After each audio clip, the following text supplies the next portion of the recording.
What's up? It's your boy Justice 20K back with you again with another Sparkin Zero video. And this one's gonna be a little different video. I'm just gonna put some gameplay in the background and really just talk over it. So I'm gonna put some tourney gameplay in the background. It's from a tourney I played on this guy's TikTok stream. Did pretty good. I won the tournament, so it's gonna be playing in the background there. And I'm also gonna be playing some examples of what I'm talking about as well.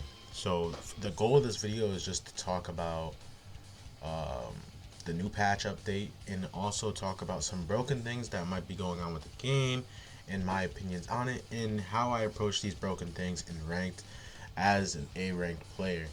I'm not up there. I feel like maybe my commentary on this is not really that valuable as an A ranked player, but I feel like I really do want to get my message out on here, and it might change as I rise up the ranks. And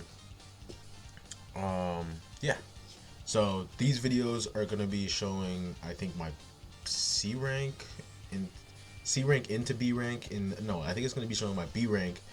And right now I have reached A rank and I'm in A rank right now. So fighting A rank players. So yeah. All right. So let's get into the conversation here. First, I want to talk about how I approach the game and what's my strategies coming into matches. So, as you can see, well, you can't see, I play Ultra Instinct Goku, and that's only in single rank, single matches. Um, the meta for single matches is really overpowered characters, so you always see Gojitas, you always see fusions, Jiren, Ultra Instinct Goku. I figured out that the hard way when I wanted to play the character that I want to play in here, and that's Trunks Melee. But you cannot play Trunks Melee in this type of economy with these characters because they do way too much damage, their abilities are broken, and that's just it. So I went with maybe my favorite broken character that I could pick, and that's Ultra Instinct Goku. He's so clean, his moves are so sick, I love him. And yeah, so how I approach the game is with Wild Sense. I like Wild Sense over Afterimage any day, and once you get 4 blast stocks with Wild Sense, it's pretty much over.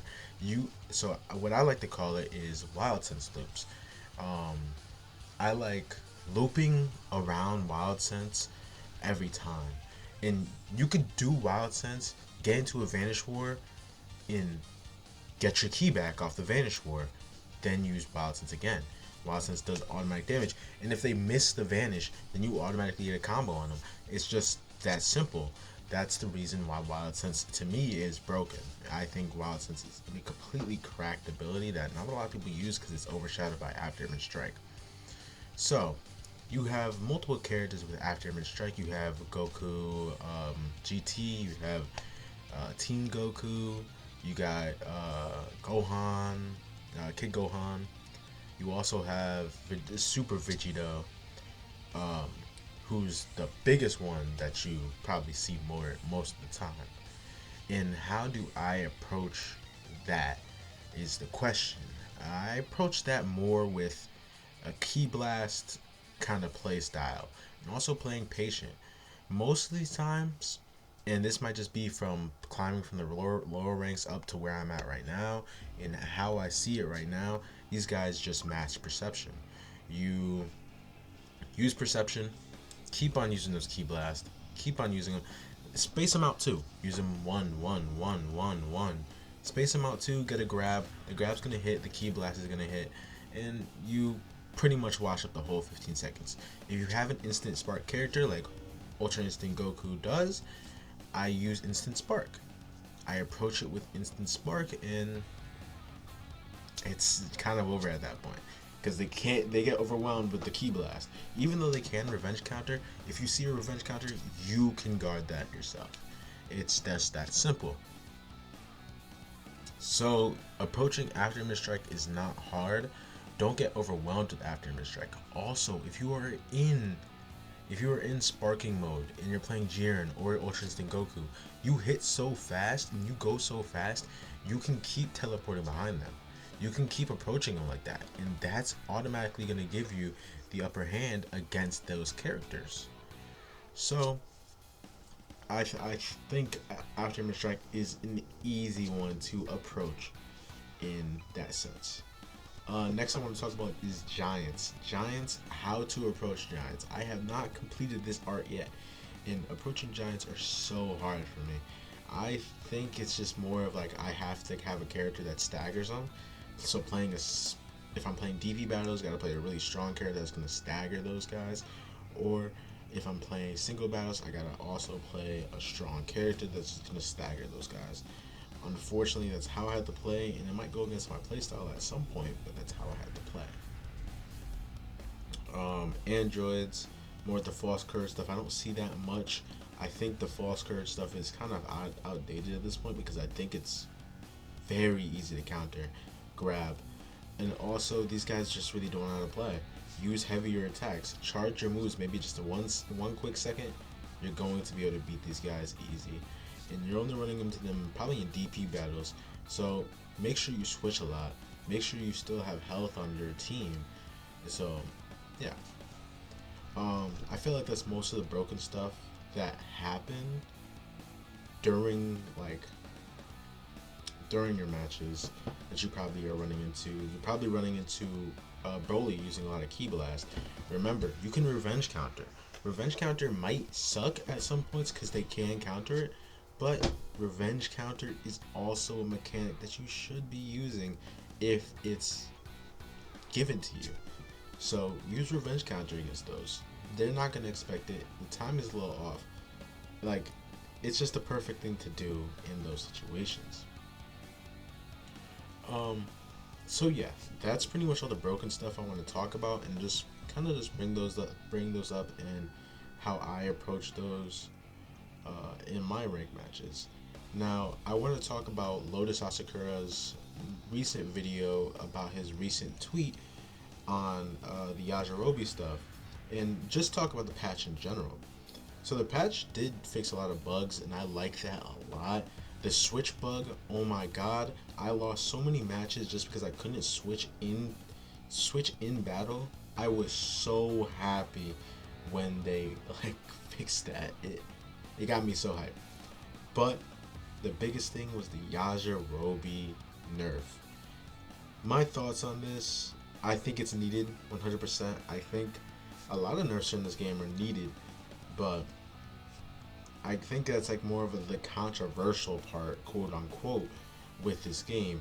They don't want balancing because, oh, balancing is going to get rid of the nature of the game. It's not really. When you really think about these older games, Tenkaichi 1, 2, 3, when you really think about these older games, they didn't have the technology to update these games, give them balance patches like that. So, why would they be updated? Why would they be balanced? They're not. They're going to be on release. They're going to be the same game every time. Now, if you look in today's day and age, the enjoyability of a broken game doesn't last long. You need something that's at least a little balanced. That's why you have characters like Pan, or you have characters like Gohan that can match up because they have Ultra Instinct Strike. Ultra Instinct, Aftermath Strike. But that's why you have those characters, so they can match up to those guys and have a little bit of balance. But it's supposed to be more to the source material. Have Ultra Instinct Goku be hella broken compared to Pan, where you can have Ultra Instinct Goku literally one-shot a character if I guess not one shot, but literally two hit a character, pretty much. But yeah, so I think nerfs are needed in this day and age with fighting games, and you might not think this is part of the FGC. It's literally just part of a subgenre of the FGC, like Lotus was saying, and I completely agree with him. I think arena fighters are just a subgenre of the FGC, but also need balances. You have Storm that needs balances, and it has gotten its fair share of balances. I do think that this game definitely needs balances because there's there's a point in this game where it gets super unenjoyable. It's something that you just don't want to play. So, for example, Yajirobe, you could play a very campy playstyle, but it's just going to be super unenjoyable to play, unenjoyable to watch, unenjoyable for anything. And I'm happy that we get a chance to just say, yeah, this was needed, you know? We get a chance to say, thank God he was nerfed. But some people just don't like that. Some people are saying, oh, like, why are we touching the game? This game should be like the source material. It shouldn't get, there should be no nerfs. There should be nothing. But it's going to be unenjoyable at the end of the day. With no nerfs, with no balancing in a game like this, the game's not going to last for long. Now, was the Xenoverse balanced? I think Xenoverse was fairly balanced. I could play some characters in Xenoverse and pop. And it doesn't have to be UI Goku. I could play Raditz in Xenoverse and pop, but you can't play Raditz in this game and pop. If I want to play my favorite characters, there has to be some point of balance so that when I'm in singles ranks, I can play the characters I want to play versus playing against only Gogeta's, only Trunks. I said only Trunks. Only Gogeta's, only Goku's, only Jiren's, and have a completely unfair advantage. And they having a completely unfair advantage over me. Of course, I need to just get better, and that might just help in the long run. But those characters are insanely good and insanely not beatable, if you understand. But yeah, so that's my opinion on like that patch. I do think it's needed. I think more patches are needed. Maybe after Mid-Strike goes down to 10 seconds. Maybe after Mid-Strike goes down to 5 seconds. Maybe it's not long at all. You know? Maybe after Mid-Strike is a worse after image, because after image could be permanent, but after image strike only lasts for 5 seconds, and it might get you at just a thing. I don't know, get you at a quick disadvantage. I think that's more worth it. Maybe it only lasts for 10 seconds. That's just a tiny nerf. 5 seconds is a major nerf, but 10 seconds is a tiny nerf. Something like that, I think, should only last 10 seconds, not 15, because 15 just seems too long compared to it. And there's an easy counter to it as well. Other things that I think should be nerfed, maybe some of the regen abilities as well, take a little longer to come out. If we're gonna nerf Yajirobe, we have to nerf the other regen characters. So just a tiny nerf. Maybe it just takes longer for them to eat their stuff, or longer for regen, longer for Jiren to meditate, stuff like that. But yeah, that's pretty much it on the patches and shit that I really want to talk about. Yeah, so far I'm really enjoying the game. I really enjoy playing it a lot. I enjoy going through ranked. I've actually, like, I think this is like one of my favorite games of all time at this point, because I've never invested so much into playing ranked, and invested so much of my time into playing a ranked video game that I actually enjoy. But yeah, so hope you guys like the video. Tune in next time for just maybe some commentary, maybe some custom matches. I'm in the works of making a new one. Probably next week it might come out. I'm trying to think on the storyboard. I'm thinking stuff, but all that Goku Kefla shit came out before I could even drop it, and I had something that was super similar to that, but I couldn't get it going. Not in time. But I digress. And yeah, so y'all have a good night. I'm gonna catch you guys in the next video. Deuces.